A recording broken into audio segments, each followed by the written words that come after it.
Hey everybody, it's Mary here, and we are revisiting a campground that we've been to before, but I just wanted to provide some video this time just to give you a little bit more context. So we are currently at Maxwell Air Force Base in Montgomery, Alabama, and we're staying at the FAM camp on the base itself. And like I said, we've stayed here before. It's kind of a nice stopover for us on our way from Indiana to Florida.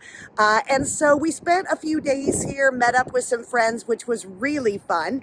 But I wanted to just give you a little bit more information about the base and the campground itself. So the base is an active working base. So you do have all the amenities, a nice size BX, a nice size commissary, and there is a gas station located on base as well. Now, I will tell you, this particular trip, this may not always be the case, but this particular trip, gas was actually cheaper off base than it was on base. So just something to consider.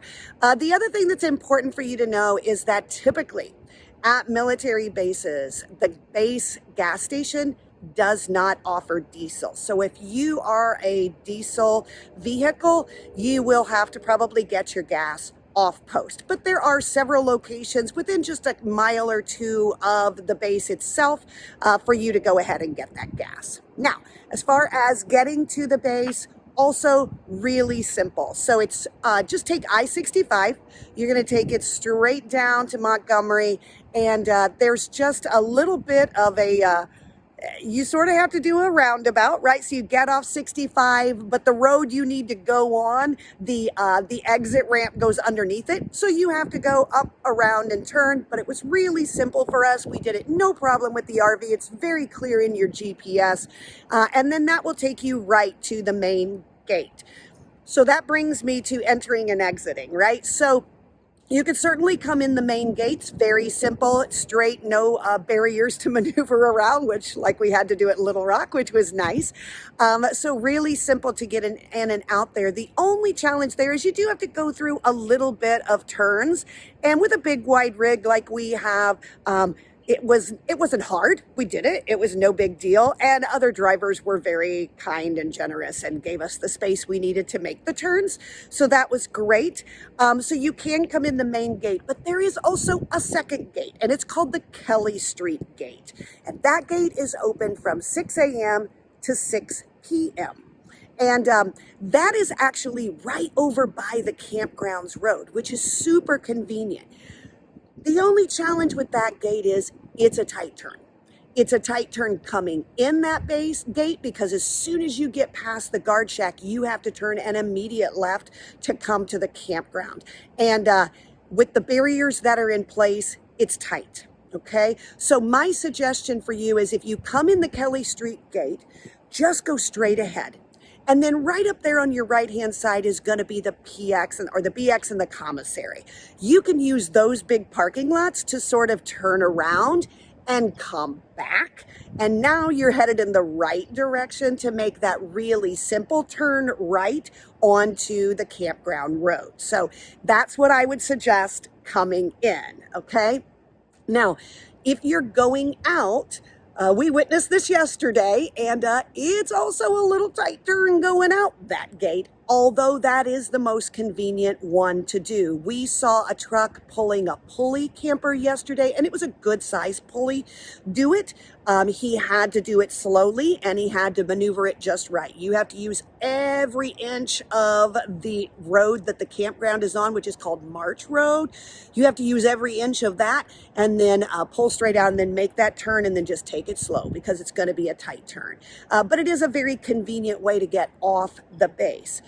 Keep in mind that you can go back to the main gate if you want, but again, when you're going across to the guard shack and then making that left-hand turn, it's gonna be tight. So either way, you just wanna take your time. It's doable, but I wanted to make sure that you were aware of that.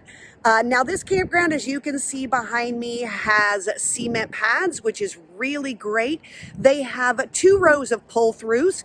The row that we're on right here, which you can see, And then there's also a second, so there's the first row of pull-throughs, and then there's a second row of pull-throughs that you see over my left shoulder. The other campsites are back-in sites, but again, paved, very easy to maneuver and get in and out of. Each campsite does have a grill that you can use for charcoal. It has a cement patio area with a picnic table as well.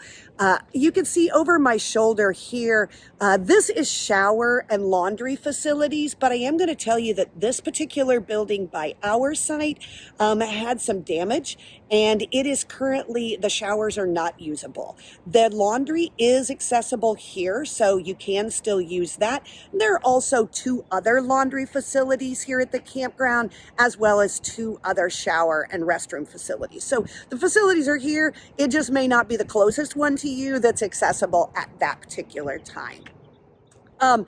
So let's see, what else do I want to tell you about the area? There is some really great food here, a lot of history here with the civil rights movement. So I encourage you to get out and see what's available in Montgomery. A lot of great stuff to see. Here's a quick look at the bathrooms. These are individuals. So you have a toilet and a sink, and then you have the shower over here. Clean, nice, nothing fancy, but certainly serves the purpose. And because they are individuals, there are, I think, 6 in each building, and there are 3 buildings typically, although currently one of those buildings is currently out of service. And here's a look at the laundry facility. So you can see it does have ice here as well. So you can come in and get ice. It's got 3 washers and 3 dryers, and those are $1 each to wash a load and $1 each to dry a load. Very reasonably priced. There is an additional sink here if you need to rinse things out. There really isn't a whole lot of space for folding, so you will have to utilize the top of the laundry or take it back to your RV for that. But they do have a change machine here, which is handy because sometimes you have bills but you don't have change, and these machines do not take bills. You will have to have quarters to do that, but this change machine makes it really convenient. So this is just a quick look of one of the 3 laundry facilities at the Maxwell Fan Camp. So finally, the last thing that I wanted to mention is that the road coming to the campground is called March Road. And it's a brand new road, newly paved, really nice. I will tell you that while we're here, the road is so new, doesn't even have any line markers on it. So you might want to be aware of that. But it is much more convenient to get into the campground. Historically, when we were here before, you had to go through the base, by the golf course, through the training area. It was quite a convoluted way of getting here. But they've certainly simplified that process for the RVers, and that's really convenient. And again, gives you access to that back gate, the Kelly Street gate. And again, that's open from 6 a.m. to 6 p.m. If you're coming outside of those hours, you will have to use the main gate. So there you go. This is just a little look at Maxwell Air Force Base. You can read the write-up that we put in also. That gives you a little bit more information, but a great stopover when you are heading either south to north or north to south on 65. As always, we're Hendrick Home on the Highway, and we'll see you down the road.